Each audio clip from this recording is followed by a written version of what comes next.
온 세대가 새벽을 깨워서 함께 기도하는 것, 하나님 앞에서 귀한 일입니다.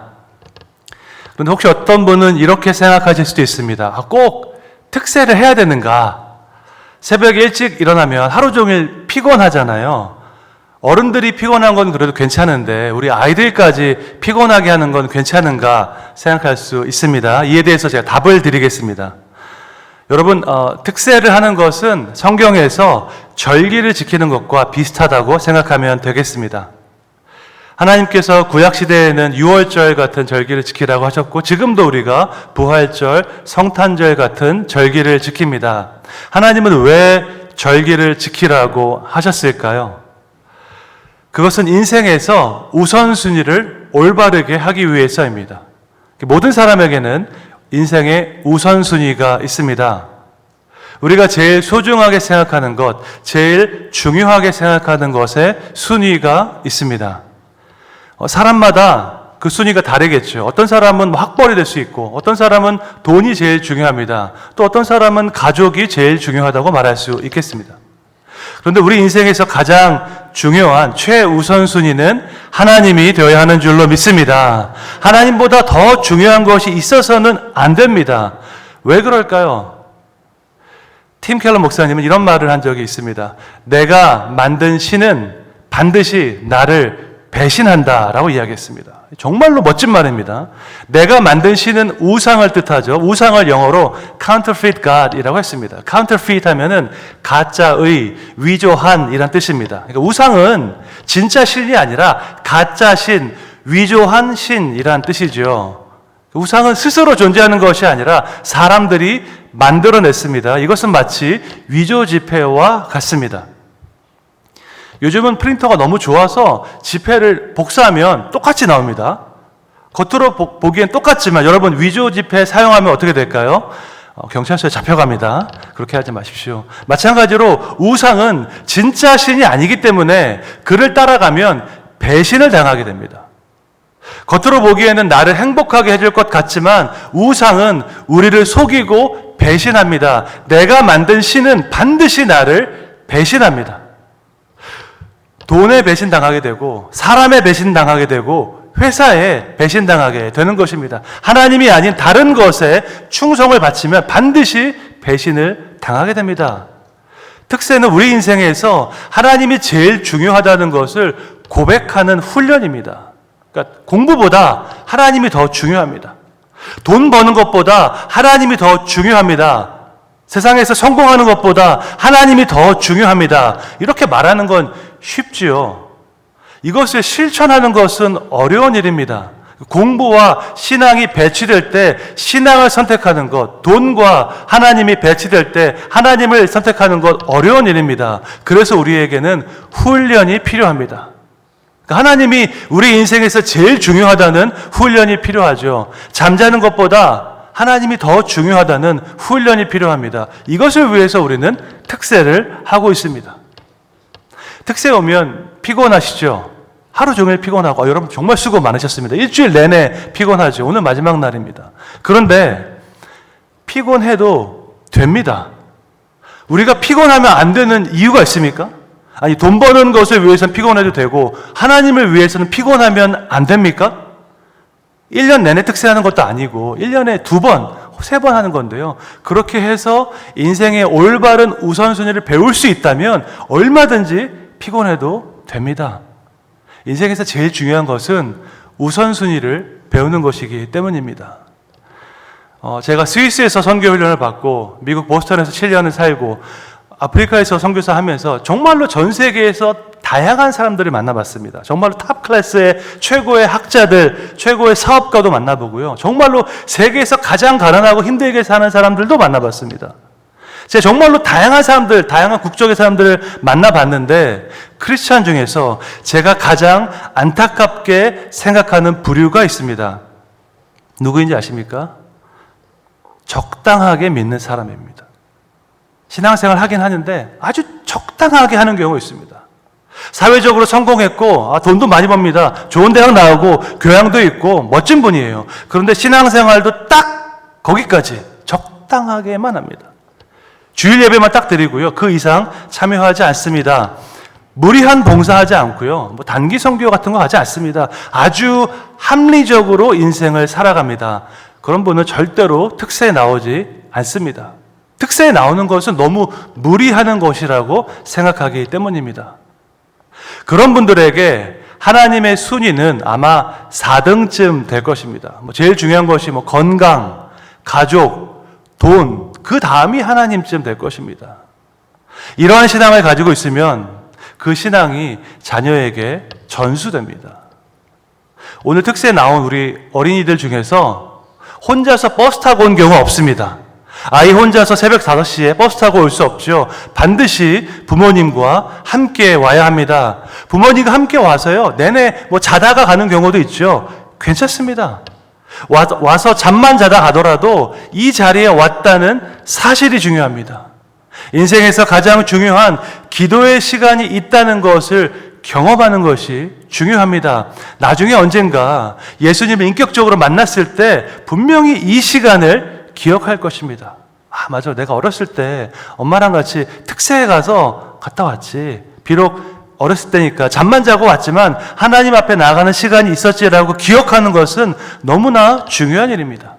특세는 하나님이 우리 인생에서 가장 중요한 우선순위이다라는 것을 고백하는 훈련의 시간입니다. 우리 좌우에 계신 분들께 이렇게 인사하면 좋겠습니다. 하나님이 제일 중요합니다 라고 인사하겠습니다. 네, 인생에서 당연히 공부도 중요하죠. 건강도 중요하고 돈도 중요합니다. 하지만 하나님이 제일 중요합니다. 하나님 앞에서 아름다운 인생은 우선순위가 올바로 잡힌 인생입니다. 하나님을 최우선으로 모시고 살아갈 때 하나님의 방법대로 복되고 형통한 삶을 살아갈 줄로 믿습니다. 세상의 방법이 아니라 하나님의 방법대로 성공한 인생만이 주님 앞에서 아름다운 인생입니다. 모든 사람은 신념을 가지고 살아가죠. 인생이 무엇이고 세상은 무엇인가, 세상의 문제는 무엇이고 그 해결책은 무엇인가, 기본적인 신념을 다 갖고 있습니다. 이것을 가리켜서 세계관이라고 부릅니다. 세계관은 외부 세계를 바라보는 창문과 같은, 렌즈와 같은 역할을 합니다. 동시에 세계관은 내가 누구인지 말해주는 그러한 정체성과도 연관이 있습니다. 내 인생이 속한 거대한 이야기, 전문 용어로 메타 내러티브라고 하는데요. 내 인생이 속한 거대한 이야기를 알아야지 그 안에서 내 인생의 의미를 말할 수 있습니다. 미국의 음료회사 스프라이트는 다음과 같은 광고 슬로건을 내걸었습니다. 당신의 갈증에 복종하라. 영어로 하면 Obey your thirst. 당신의 갈증을 해결하라가 아니라 당신의 갈증에 복종하라라고 이 의미를 썼습니다. 아주 이 단어에는 중요한 의미가 있습니다. 스프라이트는 자극적인 광고 영상과 문구로 유명한 회사입니다. 단순히 음료수 광고하는 것이 아니라 본능적인 느낌과 감정에 충실하라고 말하고 있습니다. 그때그때 자기 기분에 따라 사는 것이 정상이라고 생각하는 현대인들의 감성을 건드리고 있는 거죠. 당신의 갈증에 복종하라 하는 슬로건은 다음과 같이 확장될 수 있습니다. 당신의 식욕에 복종하라. 당신의 정욕에 복종하라. 다른 말도 하면 당신이 원하는 대로 살아라. 있죠. 여러분, 우리 식욕에 복종해서 내 마음대로 밤마다 야식을 먹으면 어떻게 될까요? 몸에 안 좋은 음식 먹고 마음대로 야식을 먹으면 당연히 건강을 해치게 될 것입니다. 고혈압, 당뇨, 비만에 걸리겠죠.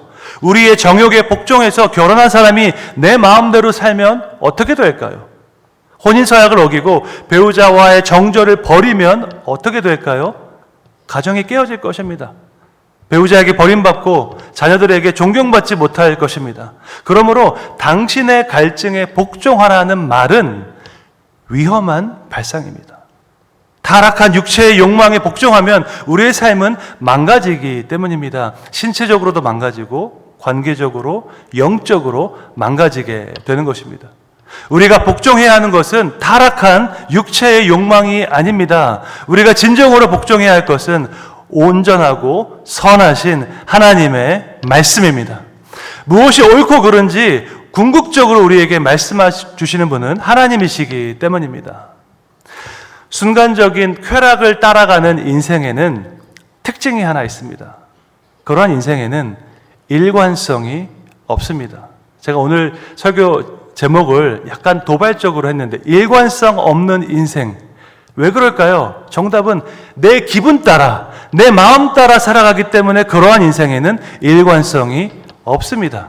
일관성 없는 인생은 혼란스러운 인생입니다. 순간순간 감정에 충실하기 때문에 나중에 가서 이렇게 말하죠. 나도 내 마음을 잘 모르겠어 라고 이야기합니다. 일관성 없는 사람은 좋은 리더가 될 수 없습니다. 정치인 중에서 어제는 이렇게 말했다가 오늘 다르게 말하면은 그 사람을 신뢰할 수 없습니다. 일관성 없는 사람은 좋은 부모가 될 수 없습니다. 자녀에게 어제는 안 됐다고 했다가 오늘 된다고 말하면 자녀는 혼란스러워합니다. 일관성이 없으면 우리는 의미 있는 인생, 열매 맺는 인생을 살아갈 수 없습니다. 현대인들에게 일관성이 없는 이유가 있죠. 나보다 더 큰 권위, 더 큰 규범을 인정하지 않기 때문입니다.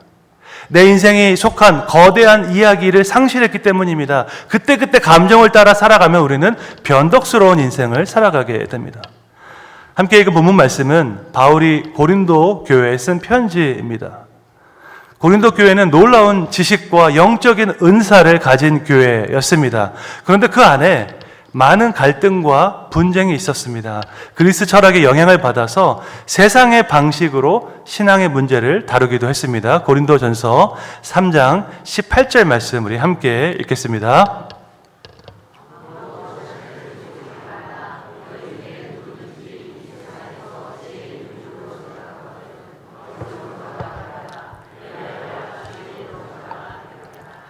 아멘. 제가 감기가 걸려서 물을 좀 자주 마시게 되었습니다. 양해해 주시기 바랍니다.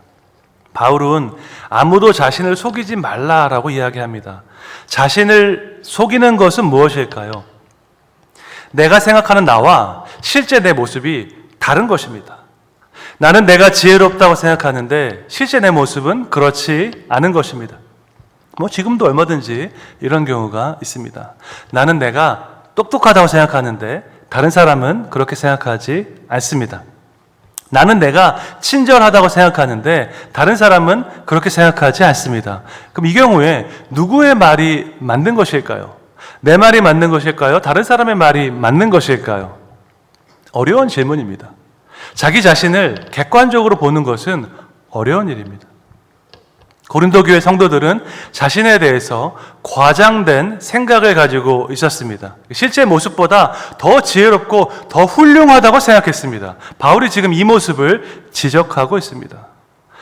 이것은 비단 고린도 교회만의 문제는 아니었죠. 바울은 다른 편지에서 자기를 자랑하는 것이 말세의 징조라고 이야기했습니다. 디모데후서 3장 2절에 보니까 사람들이 자기를 사랑하며 돈을 사랑하며 자랑하며 교만한다라고 이야기하고 있습니다.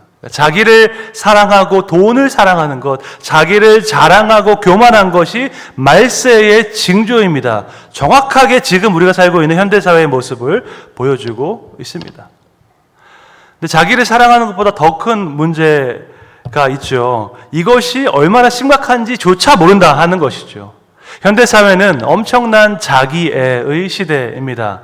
나르시시즘이란 말 들어보셨죠? 나르시시즘은 단지 자기를 아끼고 사랑하는 것이 아닙니다. 모든 것을 자기 중심적으로 생각하면서 인정 욕구에 목말라 있는 상태를 뜻합니다. 내가 특별하다고 생각해서 어디 가서든지 VIP 대접을 받기 원합니다.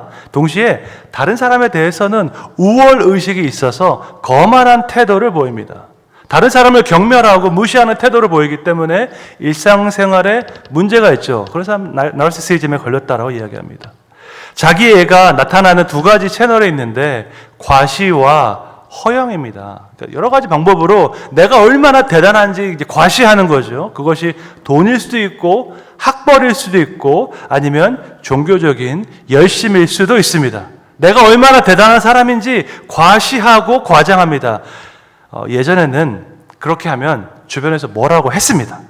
다른 사람들 생각하고 다른 사람 배려해야지 자기만 생각한다고 주변에서 뭐라고 했습니다. 그런데 지금은 자기애가 강해도 뭐라고 하지 않습니다.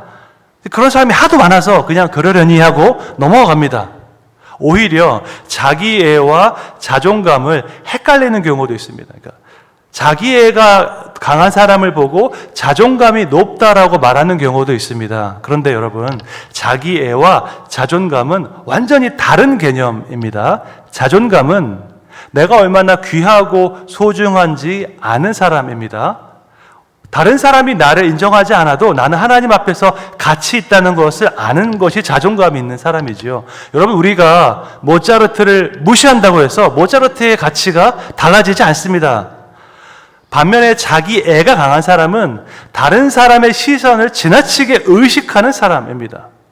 내가 다른 사람보다 더 낫다는 우월의식에 사로잡혔기 때문입니다. 그래서 누가 나를 무시하는 것 같으면 도저히 참을 수 없습니다. 자존감 높은 사람은 자기도 소중히 여기고 다른 사람도 소중히 여깁니다. 하지만 자기애가 강한 사람은 자기만 소중히 여기고 다른 사람은 무시하는 사람입니다. 그러니까 자기애와 자존감은 완전히 다른 개념이지요. 현대인들은 자존감이 높은 것이 아니라 자기애가 강한 것입니다. 자기를 사랑하고 자기를 자랑하는 말세의 특징을 그대로 보여주고 있습니다. 최근에 유행하는 동기부여 영상, 자기개발서 이런 거 보면은 똑같이 나오는 말 있지 않습니까? 내 마음의 소리를 따라가라. 너 마음에 하고 싶은 대로 해라. 이런 말 많이 하거든요. 다른 사람이 말하는 거 하지 말고 그냥 너의 마음대로 살아가면 거기에서 성공이 올 것이다 라고 이야기합니다. 여러분, 이 말이 맞는 말입니까? 틀린 말입니까? 헷갈리죠. 이 말이 맞기 위해선 전제가 필요합니다. 그것은 인간의 마음이 선하다는 전제이죠. 그러면 인간의 마음이 선합니까? 예레미야 17장 9절에 보니까 만물보다 거짓되고 심히 부패한 것이 마음이다 라고 말씀하고 있습니다. 더욱더 거짓되고 부패한 것이 인간의 마음인데 그 마음의 소리를 따라가면 우리는 당연히 거짓되고 부패한 삶을 살아가게 됩니다. 내 갈증에 복종하고 내 정욕에 복종하면 우리는 죄의 덫에 빠지게 됩니다. 왜냐하면 우리의 마음은 타락했기 때문이지요. 성경에 나오는 기독교 세계관은 창조, 타락, 구속, 완성이라는 순서로 이어집니다. 기독교 세계관은 창조의 아름다움과 인간의 타락을 동시에 설명할 수 있는 유일한 세계관입니다. 프랑스 철학자 블레즈 파스칼은 이런 말을 했습니다. 참된 종교가 되려면 인간의 본성을 잘 알고 있어야만 한다. 인간의 위대함과 미약함, 양쪽의 이유를 충분히 알고 있어야 한다. 기독교 외에 어떤 종교가 그것을 알고 있는가라고 이야기했습니다. 하나님의 형상을 가진 인간은 위대한 면이 있습니다. 여러분, 동물과 비교해서 인간이 정말로 위대하죠. 하지만 동시에 인간에게는 미약함도 있습니다. 타락한 인간은 죄의 저주 아래에 있기 때문입니다. 이렇게 인간은 복잡한 존재입니다. 위대한 면도 있고 미약한 면도 있습니다. 이것을 동시에 깨닫지 못하면 우리는 스스로를 지혜롭게 여기는 착각에 빠질 수 있습니다. 우리가 무언가를 배우기 위해서는 첫 번째로 해야 되는 것이 내가 잘 모른다는 것을 인정하는 것입니다. 이미 다 알고 있다고 착각하면 새로 배울 것도 없고 성장할 수 있는 것도 없습니다. 스티브 잡스의 스탠퍼드 대학 연설 아시지요? 세계 최고의 대학을 졸업하는 학생들에게 잡스가 오래전에 이렇게 말했습니다. Stay hungry, stay foolish라고 했습니다. 스탠퍼드 대학 졸업하는 사람이면 얼마나 똑똑하겠습니까? 세계 최고의 엘리트들에게 말하기를 여전히 모르는 것이 많고 여전히 더 배워야 할 것이 많다는 것을 기억하라고 했습니다. 그렇게 자신의 부족함을 인정하는 것이 진정한 배움의 첫걸음이기 때문입니다. 오늘 아름다운 찬양을 해주신 우리 20대 청년들, 대학생들, 과거의 10년 전 중학생 시절을 생각하면 그때 참 내가 어리석었지라고 생각하실 것입니다. 30대 직장인이 10년 전 대학생 시절 생각하면 그때 참 내가 어리석었지라고 생각할 것입니다. 40대 가장이 10년 전 싱글일 때를 생각하면 그때 참 내가 어리석었지라고 생각할 것입니다. 무슨 말입니까? 나이가 들어감에 따라서 우리는 내가 얼마나 어리석었는지 깨닫게 됩니다. 아마 10년 뒤에 지금을 생각하면 그때 또 어리석었다고 생각할 것입니다. 결국 인간은 어리석은 존재입니다. 우리 안에 완벽한 지혜가 없습니다. 그러므로 스스로를 지혜롭게 여기는 것은 위험한 일입니다. 다 알지 못하면서 아는 척하는 것도 위험한 일입니다. 내가 경험한 것이 전부라고 생각하는 것도 위험한 일입니다. 제가 저희 교회 성도님들께 많이 질문해서 알고 계신데 세상에서 정말로 무서운 사람이 어떤 사람인지 아십니까? 책 한 권 읽은 사람입니다. 절대로 그 사람하고 토론하면 안 됩니다. 무조건 지게 되어 있습니다. 이 세상이 넓고 내가 경험한 것이 좁다는 것을 인정할 수 있어야 합니다. 이것이 바로 지혜의 시작입니다. 성경은 세상의 지혜와 하나님의 지혜를 또한 구별하고 있습니다. 세상의 지혜는 하나님께 어리석은 것이기 때문에 세상의 지혜를 따라가지 말라고 말씀합니다. 하나님을 경외하는 것이 지혜의 근본이기 때문에 하나님을 떠난 세상은 진정한 세상 지혜를 알 수 없습니다. 고린도전서 3장 19절 말씀 우리 함께 읽겠습니다. 이 세상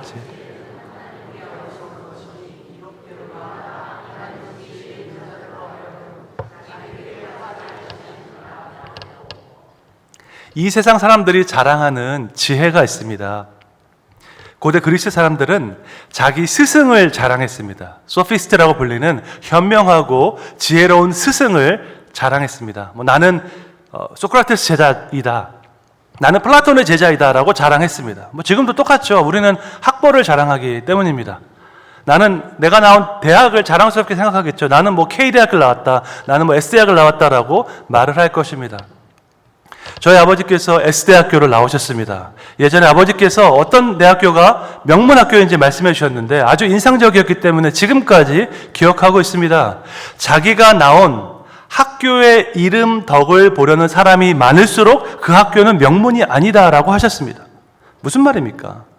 내가 이 학교 나왔다고 자랑하는 사람이 많을수록 그 학교는 명문이 아니고 진짜 명문 학교는 내가 훌륭한 사람이 되어서 우리 학교를 빛나게 하겠다는 사람이 많은 학교가 좋은 학교라는 거죠. 근데 예나 지금이나 그런 사람은 많지 않습니다. 우리가 학벌 자랑하는 것처럼 과거에는 자기 스승을 자랑했습니다. 나는 플라톤의 제자이다, 누구의 제자이다라고 자랑했죠. 그 문화가 고린도 교회 안에 그대로 들어왔습니다. 사람들이 말합니다. 나는 바울의 제자이다. 나는 베드로의 제자이다 라고 자랑했습니다. 이 모습을 보고 바울이 개탄했습니다. 바울이 누구고 베드로가 누구이기에 그들을 자랑하느냐라고 말했습니다. 왜 세상의 지혜를 따라가면서 세상의 방식으로 신앙생활 하느냐라고 이야기했습니다. 바울은 사람을 자랑하지 말고 사람을 내세우지 말라고 강조하고 있습니다. 고린도전서 3장 21절에 나와 있습니다. 그런즉 누구든지 사람을 자랑하지 말라. 만물이 다 너희의 것임이라라고 말씀했습니다. 세상의 지혜는 자기를 자랑하고 자기를 사랑하는 것입니다. 나는 누구의 제자이다. 나는 이런 학교 나왔다. 자랑하는 것입니다. 하지만 하나님의 지혜는 십자가를 통해서 드러났습니다. 십자가는 하나님의 능력이요 하나님의 최고의 지혜인 줄로 믿습니다. 고린도전서 1장 18절에 나와 있습니다. 함께 우리 읽겠습니다. 십자가의 도가 멸망하는 자들에게는 미련한 것이요 구원을 받는 우리에게는 하나님의 능력이라. 아멘. 십자가의 도가 멸망하는 사람들에게는 미련한 것입니다. 하지만 이것이야말로 하나님의 비밀이요 하나님의 지혜입니다. 십자가에 나타난 교훈이 있습니다. 그것은 바로 순종입니다. 가장 선하고 가장 온전하신 하나님의 뜻에 순종하는 것이 바로 십자가의 지혜입니다. 예수님의 인생 전체를 한 단어로 요약한다면 저는 그것이 순종이라고 생각합니다. 예수님은 순종하기 위해 태어나셨고 순종하기 위해서 죽으셨습니다. 예수님은 아담이 실패한 것을 회복하셨습니다. 아담이 불순종해서 죄가 세상에 들어왔죠. 하지만 예수님께서 순종하심으로 이 세상 가운데 구원이 임했습니다. 지혜의 근본 되신 예수님의 삶의 핵심은 한 단어로 순종입니다. 하나님의 뜻에 순종할 때 우리는 가장 선하고 온전한 삶을 살아갈 수 있습니다. 자기를 자랑하는 사람들, 자기 욕망을 따라가는 사람들에게는 특징이 있습니다. 인생에 일관성이 없습니다. 그들에게 일관성이 없는 이유는 너무나 간단하죠. 그들은 한 번도 순종하는 법을 배우지 못했기 때문입니다. 나보다 더 큰 권위, 나보다 더 큰 진리에 순종하는 법을 배우지 못했습니다. 평생 내가 하고 싶은 대로 살아왔습니다. 내 마음을 따라서, 내 욕망을 따라서 살아왔습니다. 여러분, 평생 내 마음대로 살아간 결론이 무엇인지 아십니까? 나도 내 마음 잘 모르겠다입니다. 내가 뭘 좋아하는지, 내가 뭘 진짜 원하는지 나도 잘 모르겠다는 겁니다. 어떨 때는 결혼을 하고 싶다가도 또 어떨 때는 결혼을 하고 싶지 않습니다. 어떨 때는 아이를 낳고 싶다가도 또 어떨 때는 혼자서 편안하게 살고 싶습니다. 어떨 때는 화려한 도시에 살고 싶다가도 또 어떨 때는 조용한 시골에 가서 살고 싶습니다. 우리의 마음은 갈대와 같아서 하루에도 수십 번 바뀝니다. 우리의 마음은 절대로 신뢰할 만한 것이 되지 못합니다. 마음대로 살아가면 자유로울 것 같지만 그렇게 하면 일관된 인생을 살아갈 수 없습니다. 세상의 지혜는 자기를 사랑하고 자기를 자랑하는 것입니다. 하지만 하나님의 지혜는 가장 선하고 온전하신 주님의 뜻에 순종하는 것입니다. 하루에도 수십 번 바뀌는 내 마음을 따라가는 것이 아니라 영원히 변하지 않는 하나님의 말씀을 따라가는 여러분 되시기를 주님의 이름으로 축원합니다. 오늘 본문의 마지막에 가면 인생에 대한 중요한 진리가 담겨 있습니다. 우리의 인생이 누구에게 속했는지 그 궁극적인 관계에 대해서 선포하고 있습니다. 고린도전서 3장 23절 말씀 함께 읽겠습니다. 너희는 그리스도의 것이요 그리스도는 하나님의 것이니라. 아멘. 우리는 그리스도의 것이고 그리스도는 하나님의 것이다라고 선포하고 있습니다. 이것은 단지 인생의 소유권에 대한 말씀이 아닙니다. 이것은 궁극적인 관계에 대한 말씀이고 그 관계 안에서 나오는 정체성에 대한 말씀입니다. 뒷문장부터 살펴보겠습니다. 그리스도는 하나님께 속했습니다. 그리스도가 누구인지 말씀해 주시는 분은 하나님이십니다. 그리스도는 혼자서 존재하는 것이 아니라 하나님과의 관계 안에서 존재하기 때문입니다. 그리스도의 정체성을 말씀해 주실 수 있는 분은 단 한 분, 하나님밖에 없습니다. 하나님은 예수님의 정체성에 대해서 이렇게 말씀하셨죠. 세례받을 때 마태복음 3장 10절에 보니까 이는 내 사랑하는 아들이요 내 기뻐하는 자라라고 말씀하셨습니다. 이 말씀이 예수님의 정체성을 분명하게 선포하고 있습니다. 그리스도는 하나님의 사랑받는 아들이십니다. 하나님과의 관계 안에서 그분은 그분의 정체성을 찾았습니다. 마찬가지입니다. 우리는 그리스도께 속했습니다. 우리가 누구인지 말씀해 주시는 분은 바로 예수 그리스도이십니다. 우리는 혼자서 살아가는 것이 아니라 그리스도와의 관계 안에서 존재하기 때문입니다. 우리의 정체성을 말씀해 주실 수 있는 분은 예수님밖에 없습니다. 로마서 5장 8절에 그 말씀이 나와 있습니다. 함께 읽겠습니다.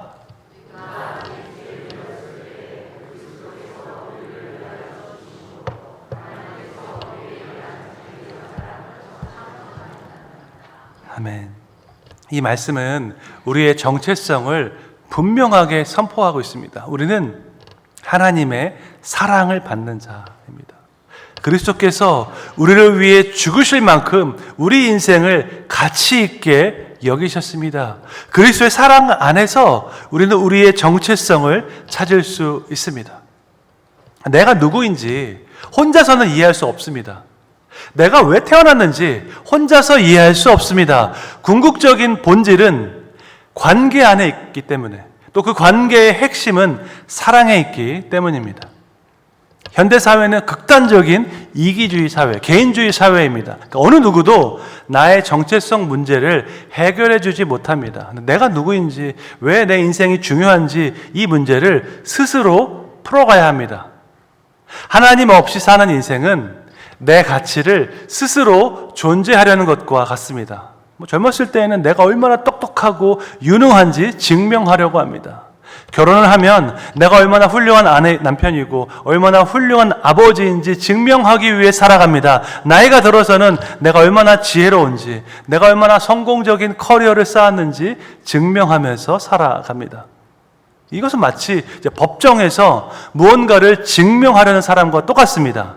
내가 인생을 얼마나 잘 살았는지 증명하라는 것이죠. 그런데 이 사람들은 하나님을 믿지 않는 사람들입니다. 그러니까 인생의 가치를 증명하려고 하는데 정작 판사석은 비어 있습니다.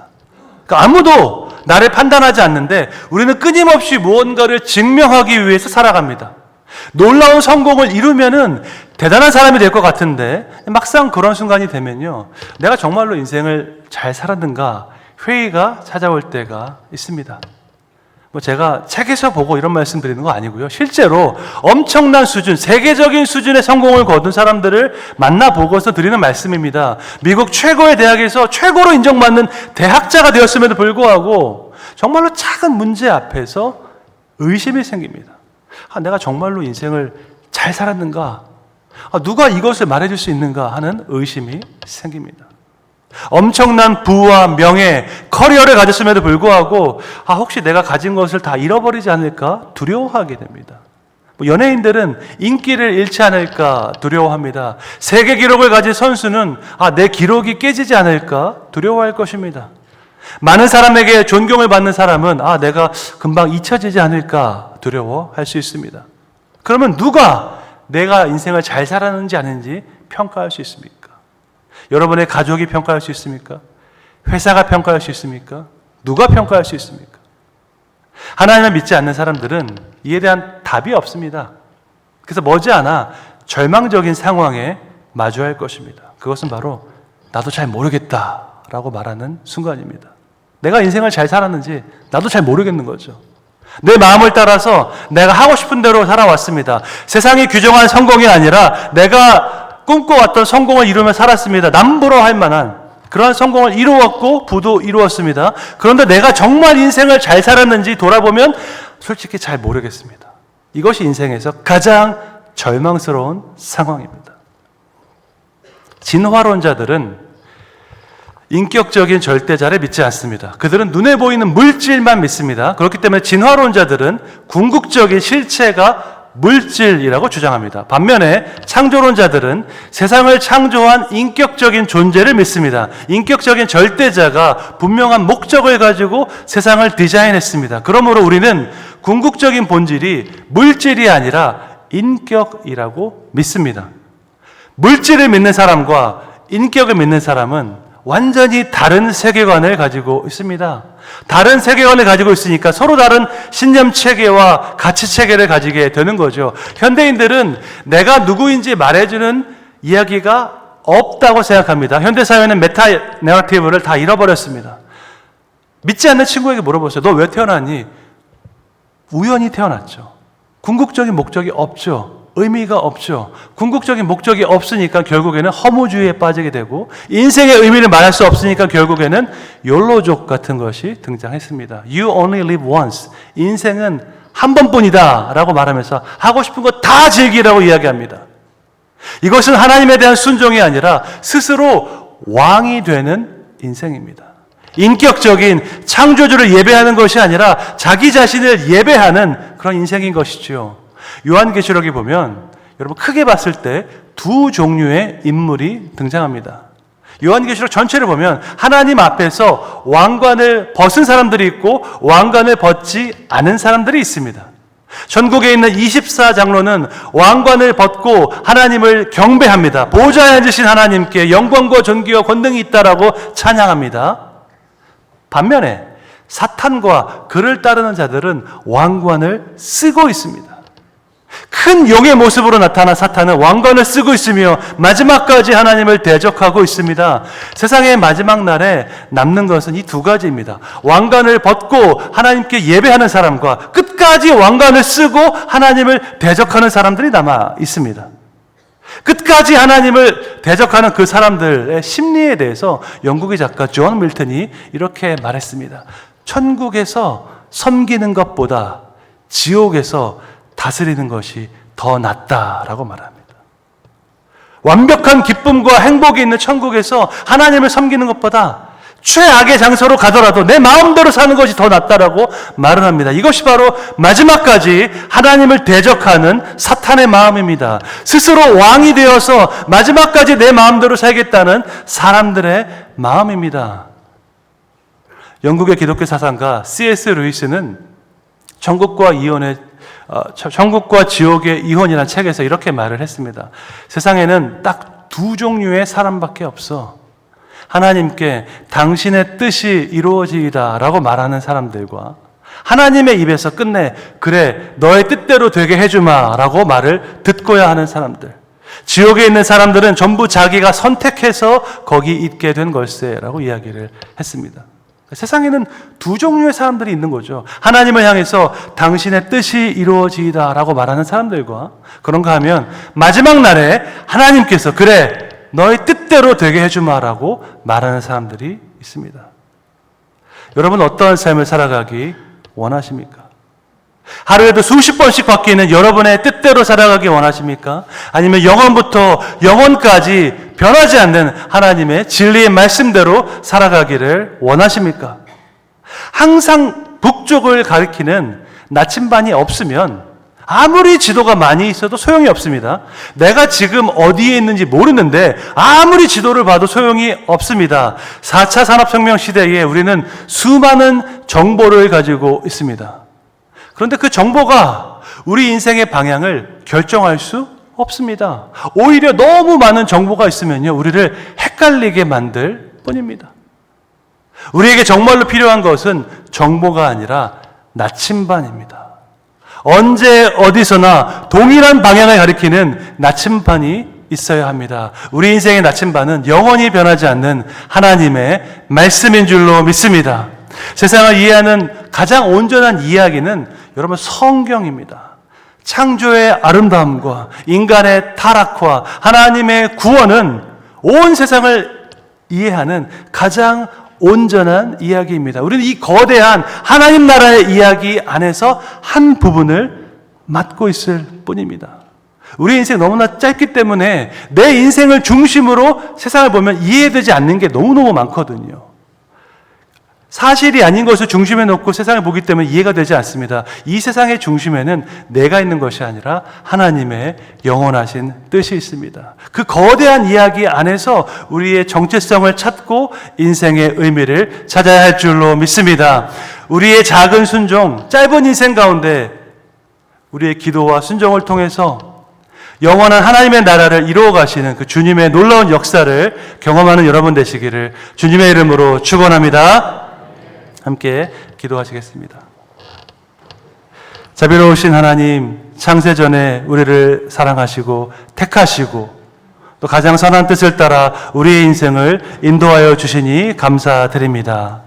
하나님의 뜻을 떠난 타락한 이 세상은 너의 정욕, 너의 마음을 따라가라 라고 이야기합니다. 하지만 우리의 마음을 따라가는 것이 지혜로운 것이 아니라 영원부터 영원까지 변하지 않는 하나님의 말씀을 따라가는 인생이 가장 지혜로운 인생인 줄로 믿습니다. 하나님, 우리가 신뢰하지 못할 것들을 따라가서 일관성 없는 인생을 살아가는 것이 아니라 영원부터 영원까지 동일하신 하나님의 진리의 말씀을 따라가서 일관성 있는 인생을 살아가게 하여 주시옵소서. 너무나 짧고 유한한 우리의 인생을 중심으로 바라보는 것이 아니라 영원부터 영원까지 계시는 하나님의 나라를 기억하며 그 하나님의 거대한 이야기 안에서 내 인생의 의미를 찾게 하여 주시옵소서. 예수님의 이름으로 기도드립니다. 아멘. 주 예수 그리스도의 은혜와 하나님 아버지의 무한하신 사랑과 성령님의 감화, 감동, 위로, 교통, 영적인 잠을 깨우시는 역사가 영원한 하나님의 나라와 하나님의 말씀을 바라보며 날마다 믿음으로 순종하는 삶을 살아가기로 다짐하는 성복중앙교회 모든 성도들 위해 이제부터 영원까지 함께 있을지어다. 아멘.